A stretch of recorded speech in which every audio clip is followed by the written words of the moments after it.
ሰላም ውድ ተማሪዎች እንዴት ናችሁ? ዛሬ የ2018 የ6ኛ ክፍል እንግሊሽ ሞዴል ፈተና ክፍል 3 ነው ይዤላችሁ የመጣሁት። በክፍል 1 እስከ 10 ያለውን፣ በክፍል 2 እስከ 20፣ በክፍል 3 ደግሞ ዛሬ እስከ 30 ከ21 ጀምሮ ያለውን ከ30 ጥያቄዎች ይዤላችሁ መጥቻለሁ። ወደ ጥያቄዎቹ ከመሄዳችን በፊት ቪዲዮውን ላይክ አድርጉት። እናንተም ከጠቀማችሁ ሌሎች ሰዎችን ቢጠቀሙ ምን ችግር አለው? ቻናሉን ቢሰፋ በጣም ጥሩ ነገር ስለሆነ ላይክ አድርጉት፣ ምንም አይጎዳችሁ። ለሌሎች ሰዎች ደግሞ እንዲዳረስ ሼር አድርጉ። ሰብስክራይብ ያላደረጋችሁ ሰዎች ወይም ደግሞ እንደዚህ አይነት አዳዲስ ቪዲዮዎች ትምህርታዊ ቪዲዮዎች ሲሰሩ እንዲደርሳችሁ የምትፈልጉ ከሆነ ሰብስክራይብ አድርጉና ደውል ምልክቱን ተጫኑ። ከዛ ቪዲዮ ይደርሳችኋል። በቀላሉ ተጠቀማችሁ ማለት ነው። ወደ ጥያቄው እንሂድ። 21ኛው This is dash book I have ever read. I have ever read, which is ምንድነው ይሄ የሚያመለክተው? I have ever read ካለ እስከዛሬ በቃ ካነበብኳቸው መጽሐፎች ሁሉ በቃ ይሄ ዘ ተጠቅመናል አንደኛ እና ይሄንን ስፔሲፊክሊ አንድን መጽሐፍ ከሁሉም መጽሐፍ ጋር ነው ያወዳደረ ያለው። ስለዚህ this comparison form is superlative. We have seen it in part 2 ላይ አይተናል። ክፍል 2 ላይ ያላያችሁት ልጆች ለኮምፓሪዥን አይተናል። what is comparative, what is superlative, what is zero degree comparison የሚለውን ነገር አይተናል። እሱን ክፍል 2 ላይ ገብታችሁ ማየት ትችላላችሁ። This is the dash book I have ever read. The better, the disgusting, the best, the interesting. better ከሆነ ኮምፓራቲቭ ነው። ኮምፓራቲቭ እዚህ ጋር ራሱ ER አለ መጨረሻ ላይ። ስለዚህ ቤተር የሚለው ለኮምፓራቲቭ ነው። ይሄ ደግሞ ሱፐርላቲቭ ነው። አይሆንም። ሱፐርላቲቭ ፎርም ጉድ ለሚለው ቤስት ነው ማለት ነው። ስለዚህ this is the best book I have ever read ነው የሚሆነው። መልሳችን C ይሆናል። 22ኛው identify the countable noun in the sentence. countable ማለት መቆጠር የሚችለው ስም የትኛው ነው? He was bought 3 reference books and 2 notebooks last night. 3 reference books. አንደኛው reference book ተቆጥሯል። አንደኛው ናውን ይሄ ነው። ሌላ and 2 notebooks. notebook የሚለውም ተቆጥሯል ማለት ነው። ስለዚህ የተቆጠሩት ወይ reference book ካለ ወይም ደግሞ notebook ካለ ምርጫው ላይ መሆን ይችላል። መቆጠር የሚችለው ናውን የትኛው ነው? ነገር bought is verb not noun actually. ስለዚህ ይሄ አይሆንም። ቢ ሪፈረንስ ይላል። ሪፈረንስ ብቻውን ሳይሆን ቡክ መኖር አለበት። ሪፈረንሱ ሳይሆን የተቆጠረው መጽሐፉ ነው የተቆጠረው። ስለዚህ ይሄ አይደለም።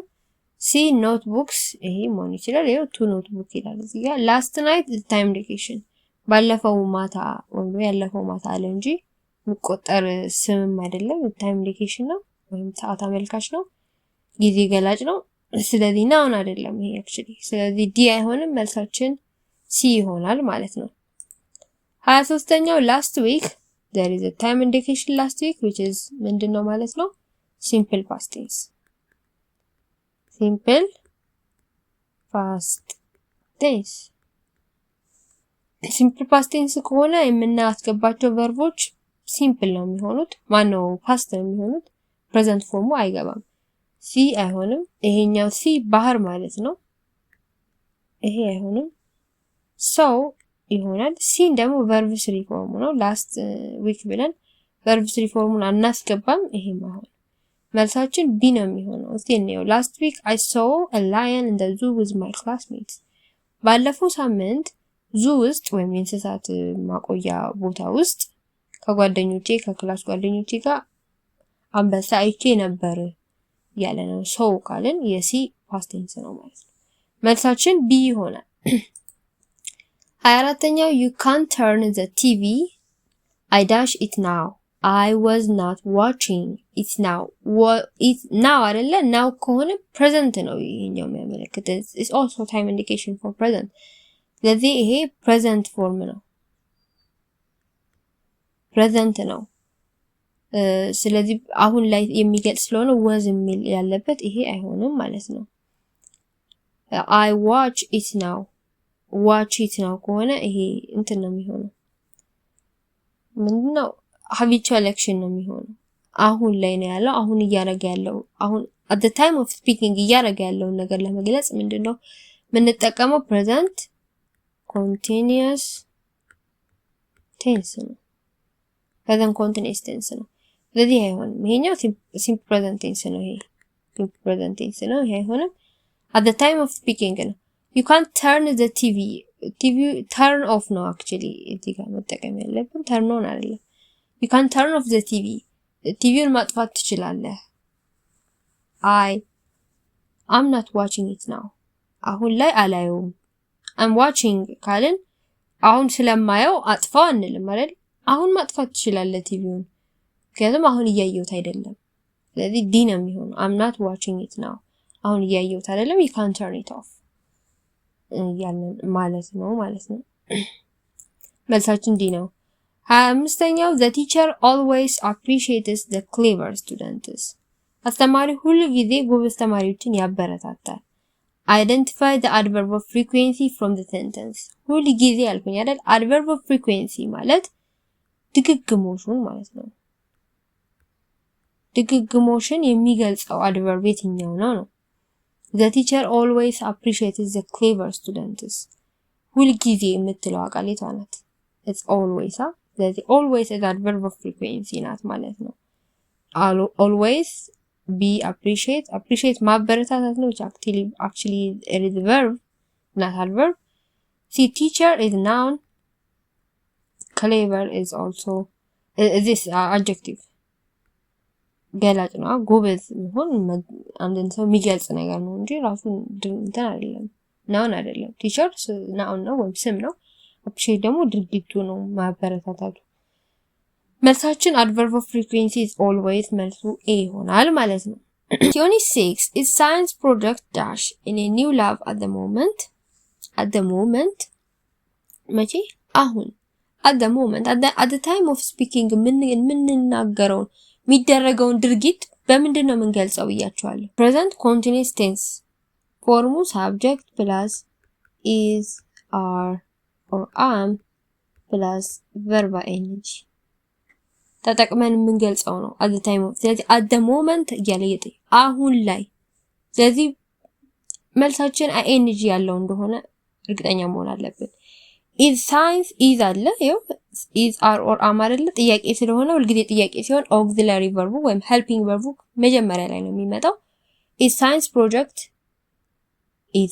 project doing in lab at the moment doing አሁን ላይ ሳይንስ ፕሮጀክቱ ላብ ውስጥ እየተሰራ ነው አሁን ማለት እየተሰራ ነው አሁን ላይ እየተሰራ ያለው ኮንቲኒየስሊ ነው ማለት አላቋረጠም at the time of እያወራም ያ ነገር እየተሰራ ነው ስለዚህ ምንድነው ኮንቲኒየስ ድርጊት ነው በፕሬዘንት ኮንቲኒየስ ነው የሚገልጸው is ስላለም doing ing ፎርም እንደሚመጣ እርግጠኛ ብዙ ጊዜ auxiliary ወይም helping verb ካለ ing ፎርም ነው የምንጠቀመው is science project does in any lab at the moment does አይሆንም are አይሆንም we already use the auxiliary verb is so why aren't ለምን እንደግባለን ስለዚህ አይሆንም did is science project did in a lab at the moment did is past tense at the moment is another word now ማለት ነው in another word at the moment ማለት ስለዚህ now የሚለውን ነው ምንድነው ing ፎርም ያለውን ነው የምንጠቀመው መልሳችን A ይሆናል ማለት ነው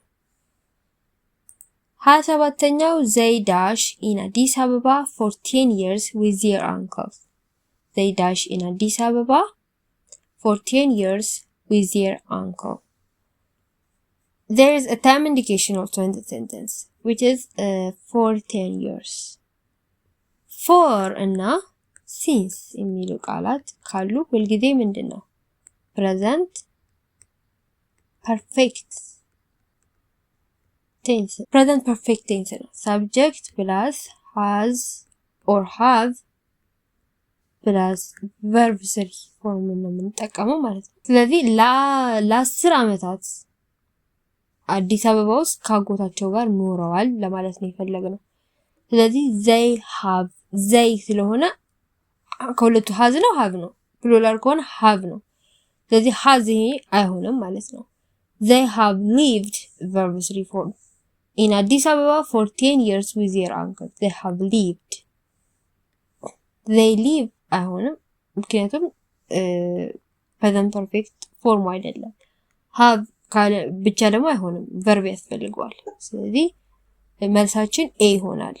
ማንን አይተን ነው ግን ያወቅነው? for 10 years ለ10 አመታት ያህል። ይሄ ሌንግዙ ነው የሚነግረን ምን ያህል አመት። since ካለስ since 2003 they have lived in Addis Ababa since 2003 with their uncle ካለን ከ2003 ጀምሮ ከአጎታቸው ጋር ነው የሚኖሩት። እንደዚህንም አይነት ድርጊት ለመግለጽ present perfect ነው የምንጠቀመው። ከዚህ ጊዜ ጀምሮ እና ለዚህ ጊዜ ያህል length of the time ከሆነ for ነው። ደግሞ የተጀመረበትን ደግሞ time ለመግለጽ since ነው የምንጠቀመው ማለት ነው። the part 3 is the vocabulary part. substitute ነው የምናደርገው። እዚህ ጋር bold የሆነውን word ለምሳሌ እዚህ ጋር cold አለ እሱን በተመሳሳይ በሆነው vocabulary ከምርጫ ውስጥ እንተካለን ማለት ነው። okay, theory 8 although summer season is cold in Addis Ababa the weather has been good this month. although the summer is cold in Addis Ababa summer ወይም ደግሞ ክረምት አዲስ አበባ ውስጥ ብርድ ቢሆንም ግን the weather has been good this month በዚህ ወር ግን ዌዘሩ በጣም ጥሩ ነው ወይም ደግሞ የአየር ሁኔታው ጥሩ ነው እያለን ነው። ስለዚህ cold ማለት ቅዝቃዜ ነው። ቅዝቃዜ የሚል ትርጉም ያለው ከዚህ ውጤት ነው። foggy is ደመናማ ጭጋግ እንደማለት ነው። ይሄ አይሆንም። cold ለሚለው ይቀርባል። coolም ቀዝቃዛ ነው። coldም ቅዝቃዜ ነው። ይሄ ይሆናል። warm is ሙቀት፣ hotም ሙቀት ነው። ሁለቱ እንዳይጣጣሉ። ስለዚህ although summer season is cool we substitute አደረግነው ማለት cool in Addis Ababa the weather has been good this month መልሳችን B ይሆናል ማለት ነው። 29 many dwellers in Addis Ababa walk home contemplating their own more pedestrian lifestyle. many dwellers in Addis Ababa dweller means ነዋሪ አዲስ አበባ ውስጥ አብዛኛው ነዋሪ walk home contemplating their own more pedestrian lifestyle. pedestrian የሆነ lifestyle ነው የሚመራው። what is pedestrian? አለ ስድስተኛ ክፍል መጽሐፍ ላይ አለ። pedestrian ማለት እግረኛ እንደማለት ነው በአማርኛ። እግረኛ የሆነ የላይፍስታይል ነው አብዛኛው የአዲስ አበባ ነዋሪ የሚከተለው እያለ ነው። boring is ደባሪ ማለት ነው። እግረኛ አይደለም። be remarkable is ማይረሳ ነው። exciting በጣም አስደናቂ። walker ተጓዥ እግረኛ አንድ አይነት። ስለዚህ መልሳችን ዲ ይሆናል ማለት ነው። 30ኛው የመጨረሻው ለዚህ ክፍል gymnastic fighters resemble friendly duels or mock battles during celebration. ገና ጨዋታ አይደለ በገና በዓል ላይ ስለሱ ነው የሚያወራው። ምን ነው የሚገልጸው? friendly duels ሁለት ሰዎች መካከል የሚደረግ ትግል ወይም ደግሞ mock battles mock ማለት የቀልድ የሚደረግ ጦርነት ነገር ነው። gymnastic fight የሚባለው እያለን ነው። fighting mock battles የሚለው ነው መተካት የፈለገው። fighting ግጭት ነው real የሆነ ግን mock real ሳይሆን የቀልድ ነገር ነው። genuine fighting ከልብ የሆነ ግጭት አይደለም። ይሄ serious conflict የምር የሆነ ግጭት ይሄም አይደለም። play fighting ትግልን መጫወት የሚለው ይገልጻል። ስለዚህ gymnastic fight resembles friendly duels or play fighting during celebration የሚለው best። ስለዚህ mock battles የሚለው play fighting የሚለው ይቀርባል። መልሳችን is D። እሺ ተማሪዎች በክፍል 3 ይዤላችሁ የመጣው ጥያቄዎች ይሄንን ይመስሉ ነበር። መልሱ ልክ ያልሆነ ወይም ደግሞ ስትሰሩት ወይ አስተማሪዎቻችሁ ከዚህ በፊት አሰርቷችሁ እኔ ሳሰራ የተጋጨባችሁ ነገር ካለ ወይም ደግሞ ዛሬም ካልሰራውት ከዛ ክፍል ውስጥ ስትሰሩት ወይ ራሳችሁ ስትሰሩት የከበዳችሁ ነገር ካለ መጠየቅ ትችላላችሁ። ሞር ኦፍ ኮሜንት ሴክሽን ላይ ከምትጠይቁ ግን ቴሌግራም ላይ ብትጠይቁኝ በጣም የተሻለ ነው። በተብራራ መልኩ ምነግራችሁ ይሆናል ማለት ነው። በሚቀጥለው ክፍል 4 በዚህ በቦሌ ክፍለ ከተማ የተዘጋጀው የእንግሊሽ ሞዴል ፈተና የመጨረሻው ክፍል ላይ እስከምንገናኝ ድረስ ደህና ሁኑ። ቻው።